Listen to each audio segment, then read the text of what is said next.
Meaning of depository system हम देखने वाले हैं। बहुत इंटरेस्टिंग कंसेप्ट है। पूरे आपके 11th 12th एसपी या जो भी है सारे सब्जेक्ट जोड़ लो, सबसे ज्यादा प्रैक्टिकल चैप्टर होगा तो ये होगा। अब ये डिपॉजिटरी सिस्टम क्या होता है? Again if I go back 25 years, मतलब अराउंड 1990s 1995 में जब आप शेयर्स खरीदते थे, जब आप अप्लाई करते थे, तो आपको कागजी रूप में आता था शेयर, जिसको टेक्निकल भाषा में क्या बोलते हैं? रीमैट या रीमटेरियलाइजेशन बोलते हैं। हम लोग को कागजी रूप में आता था, जैसे आप लोग का मार्कशीट है ना, सेम कलर्ड फॉर्म में आता था, घर पे आता था।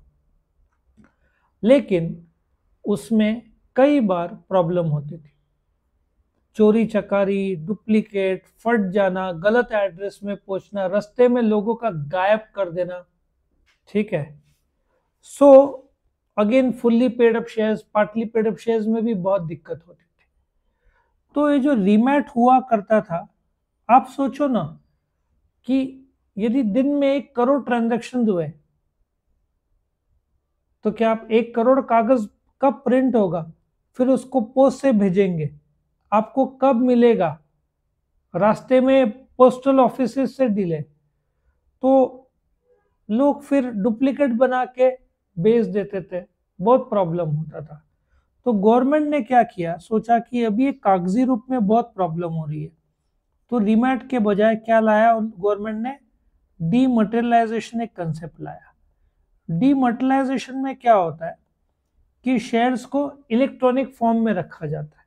ये पिछले वीडियो में मैंने बताया था। लेकिन जो आपके कागजी शेयर्स है, अभी किस रूप में कन्वर्ट हो जाएंगे? इलेक्ट्रॉनिक रूप में। उसको क्या बोलते हैं? डीमैट। अब दिक्कत कहां पे आता है?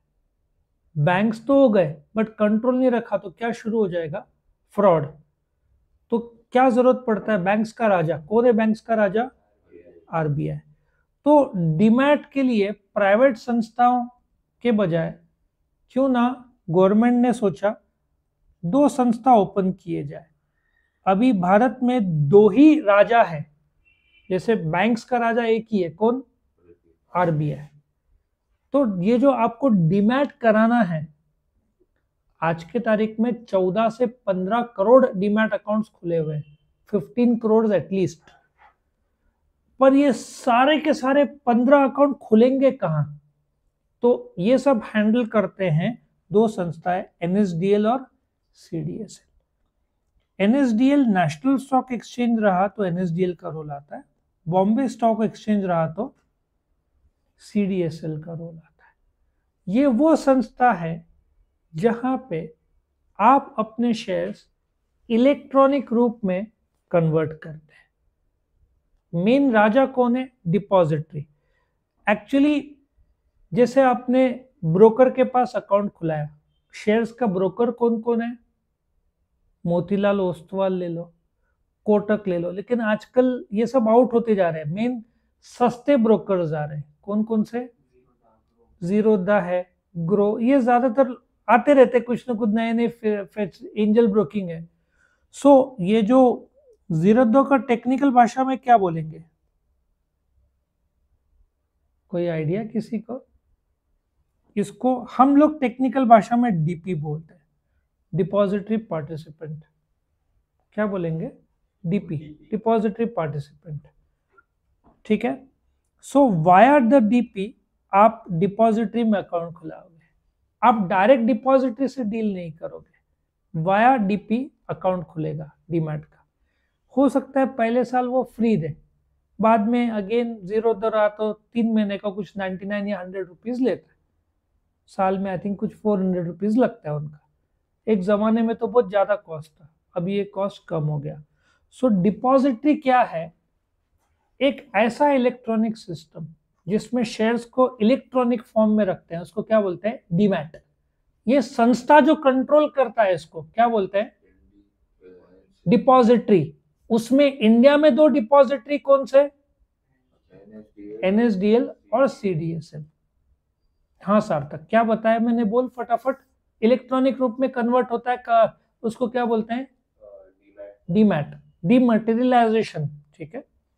उसके संस्थाएं को क्या बोलते हैं? नहीं, डिपॉजिटरी। इंडिया में डिपॉजिटरी कौन से? एनएसडीएल और दो ही है, दो ही है, ठीक है, दो से ज्यादा नहीं है। ब्रोकर्स कितने भी होंगे, 500 550, बट डिपॉजिटरी सिर्फ दो है। ओके, अब एक सवाल उठता है कि डिपॉजिटरी और बैंकिंग में फर्क क्या है, ठीक है। तो डिपॉजिटरी आपके सिक्योरिटीज, देखो शेयर्स नहीं बोला, डिवेंचर भी हो सकता है, equity, preference debenture, bonds, term loan, बहुत सारा। सो जो सिक्योरिटीज है उसको सेफ रखता है, ये आपका पैसा सेफ रखता है बैंकिंग। सो आपको शेयर्स खरीदना है तो डिपॉजिटरी का रोल आएगा, पैसा का रोल रहा तो किसका रोल आएगा? Banking system. हर एक सिक्योरिटी का यूनिक आईडी सिंपल सा है, आधार कार्ड नंबर आपका है ना, तो आपका डीमैट में एनएसडीएल रहा तो अलग नंबर रहेगा। आप डीमैट 10 खुलाओ, लेकिन आपका पैन कार्ड एक चाहिए, आधार कार्ड एक चाहिए। लेकिन मैं कभी भी 10 खुलवाने बोलता नहीं हूँ, बेचना हो तो फिर आपको वही डीपी नंबर से बेचना पड़ेगा। दो, एक एनएसडीएल के लिए, एक सीडीएसएल के लिए, से दो तक ठीक है, ज्यादा नहीं खुलाने का। Funds are held in accounts having unique, banking system में भी आपको यूनिक अकाउंट नंबर मिलता है। डिपॉजिटरी में कागजी रूप में तो कोई काम ही नहीं है, सब इलेक्ट्रॉनिक होता है। लेकिन गवर्नमेंट ने भी आधार कार्ड, कल ही आरबीआई ने नए गाइडलाइंस लाए ई वेरिफिकेशन के लिए, क्योंकि फ्रॉड्स बहुत बढ़ गए। नंबर का भी कुछ तो एवरी डे मैं बात करता हूँ ना, 52 लाख गया, 98 लाख गया, मेरे लिए नॉर्मल है। जब फोन आते हैं ना मुझे, उनका ये फ्रॉड हुआ, ये फ्रॉड हुआ, नकली एप्स, ओटीपीज, बहुत सारे, और नए कायदे लाए हैं। ये क्या होता है, गवर्नमेंट नए कायदे लगते हैं, फ्रॉडस्टर्स नए कायदे और लेकर आते हैं, ठीक है, नवे चीज लेकर आते हैं। बट यहाँ पे फिजिकल हैंडलिंग नहीं है, इसको टाइट करते जा रहा है। यहाँ पे again physical handling of money नहीं है, एक बार आपने पैसा दे दिया तो आप आईएमपीएस या एनईएफटी या आरटीजीएस के थ्रू ट्रांसफर करोगे।